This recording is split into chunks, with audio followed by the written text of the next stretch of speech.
Y ahora, para concluir con nuestro programa sobre la lectura orante y catequística de la Palabra de Dios número 3, Antiguo Testamento, vamos a compartir algunas nociones sobre los salmos, oraciones que descifran el alma.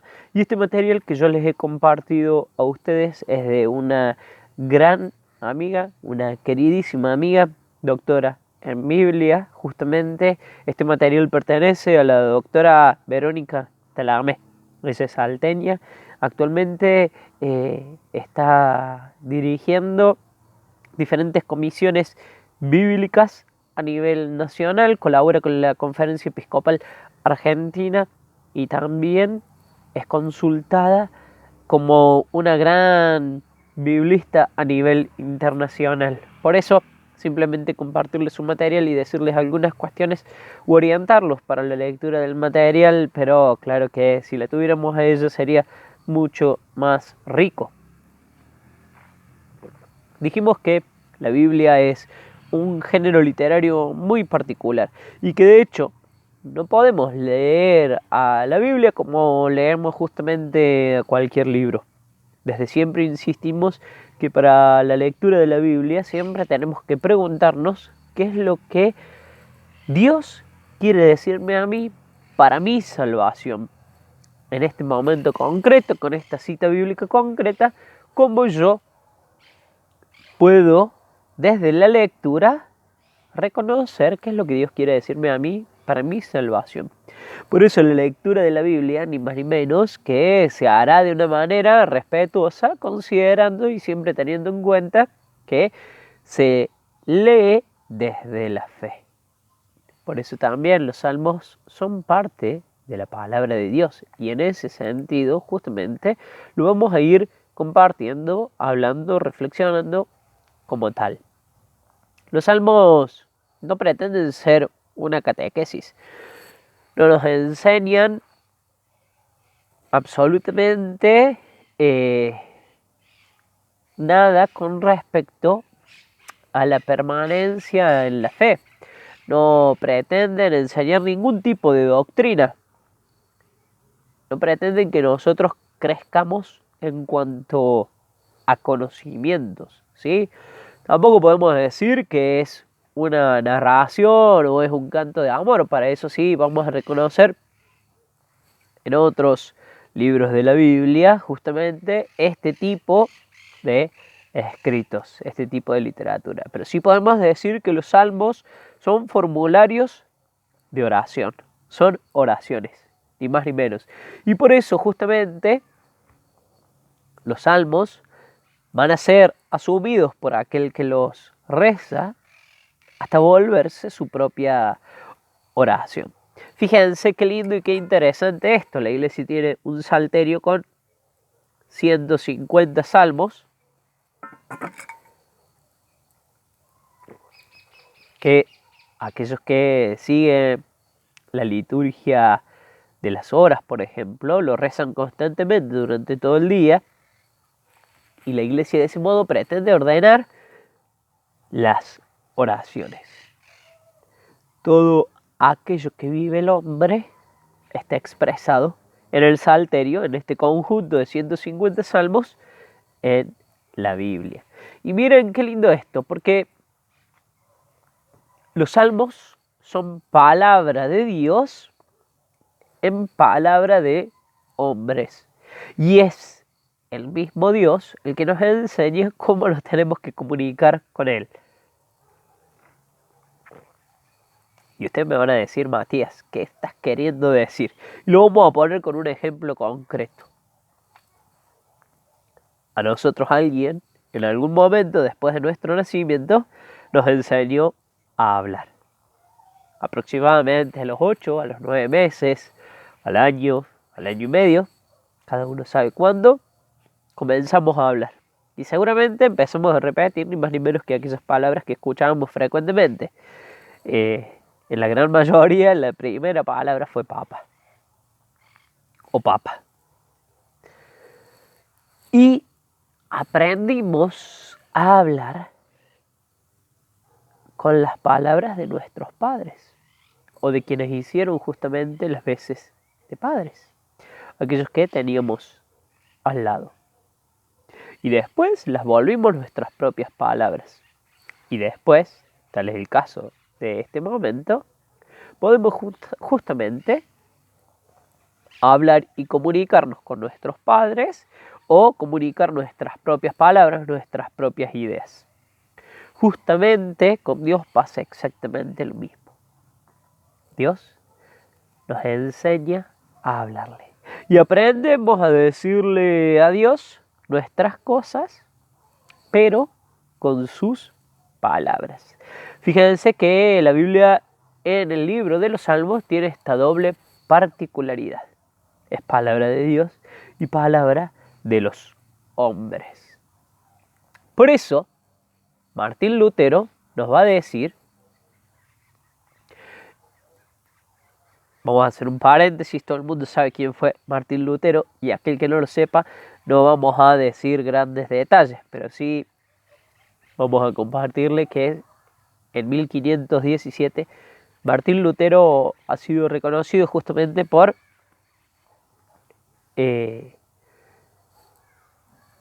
alejarse de la Iglesia Católica cristiana, ¿sí?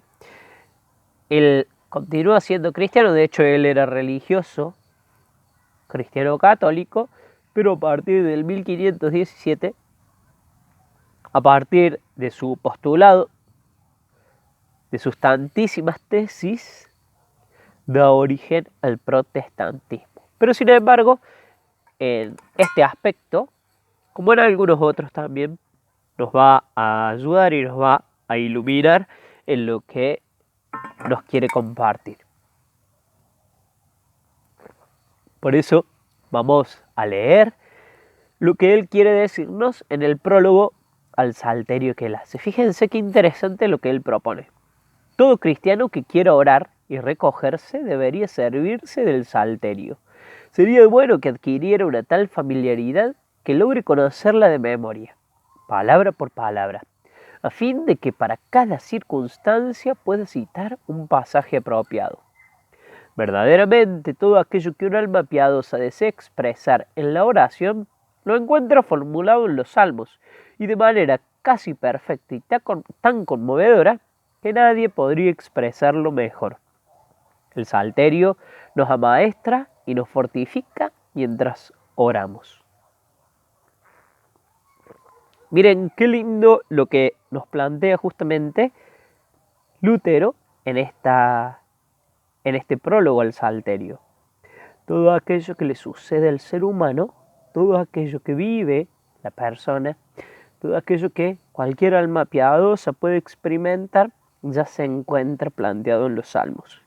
Y tendríamos que adquirir tal familiaridad con los salmos que nos posibilite justamente poder expresarlo de tal manera que cada vez que nos pase algo en nuestra vida cotidiana, también podamos expresarlo a partir de un salmo.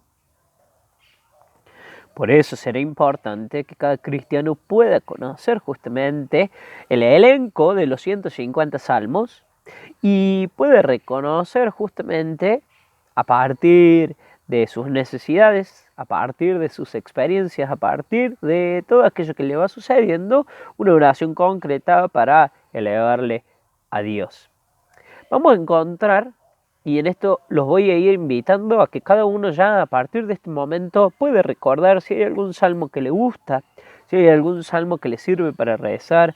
Hay muchas canciones, ya vamos a ver por qué, pero hay muchas canciones que los coros de nuestras parroquias se valen para poder cantar en la liturgia, sobre todo de la Eucaristía.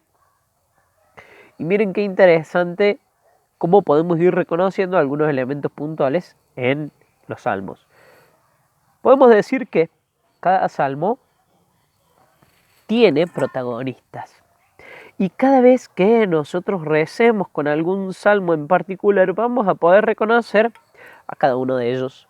Generalmente podemos encontrar a los tres protagonistas en los salmos. En primer lugar, a Dios mismo.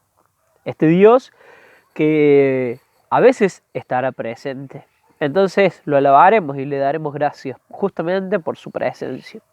Y en otras será un salmo de súplica, una oración de súplica, porque es un Dios ausente, un Dios que necesitamos verdaderamente que nos ayude. Por otro lado, justamente está el hombre, esta criatura verdaderamente hijo de Dios, pero que muchas veces se experimenta como un hombre justo o un hombre pobre al que le suceden determinadas cuestiones. Por eso muchas veces este hombre justo y este hombre pobre va a agradecer a Dios por todo lo que le da, por todo lo que le sucede, por todo aquello en lo que pueda reconocer la mano de Dios como bendición, o esta criatura, este hombre justo y pobre que no reconoce la mano de Dios en todo esto que le está pasando. No puede reconocer por qué le pasan tantas cosas si él es de esta manera. Entonces por eso justamente el hombre va a clamar a Dios. Y en el medio de Dios y del hombre, el enemigo, que separa a estos dos interlocutores. Vamos a ver que justamente el enemigo a veces va a estar representado por una persona o un grupo de personas que verdaderamente personifican el mal, o vamos a reconocer el enemigo en situaciones o experiencias que muchas veces se convierten en escandalosas. Por ejemplo, el pecado, sin ir más lejos, o muchas veces el sufrimiento, la muerte, o incluso también el mismo silencio o aparente silencio de Dios se convierte justamente en una situación de peligro. Vamos a decir también que el salterio y la conexión y la colección de estos 150 salmos nos permiten abrazar toda la vida humana. Ya algo habíamos hecho referencia, pero sin ir más lejos, toda la amplia gama de vivencias, experiencias, emociones, sentimientos que van a ir surgiendo en la vida de cualquier ser humano, van a estar contempladas sin ir más lejos en la Biblia y particularmente en este conjunto de salmos o salterios. Nos va a decir Calvino que justamente no hay sentimiento del hombre que no esté representado en los salmos como si fuera un espejo.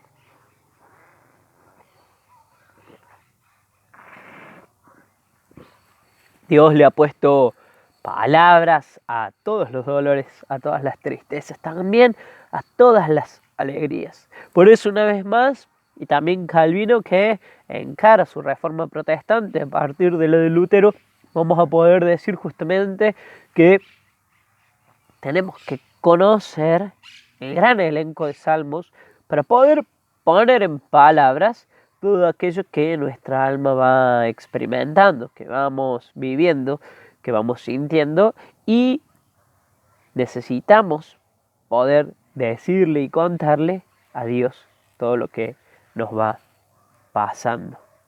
Cada salmo lleva en sí un proyecto salvífico. Recordemos, y acá volvemos a lo que siempre decimos sobre la clave con la que tenemos que conocer e interpretar la Biblia. Yo cada vez que lea un texto bíblico tengo que preguntarle a la palabra de Dios qué quiere decirme para mi salvación hoy. ¿Qué quiere contarme? ¿Qué es eso que Dios quiere hoy revelarme para mi salvación? Justamente se pone por escrito, el salmista lo pone por escrito porque de hecho quiere contar su propia experiencia, su testimonio de fe para las generaciones futuras. Y para que nosotros hoy podamos hacer de esa historia nuestra propia historia de salvación. Por eso nos van a proponer muchas imágenes que nos van a invitar a pensar en cuál es el vínculo que nosotros tenemos con Dios y de esa manera poder hablarle según sus palabras.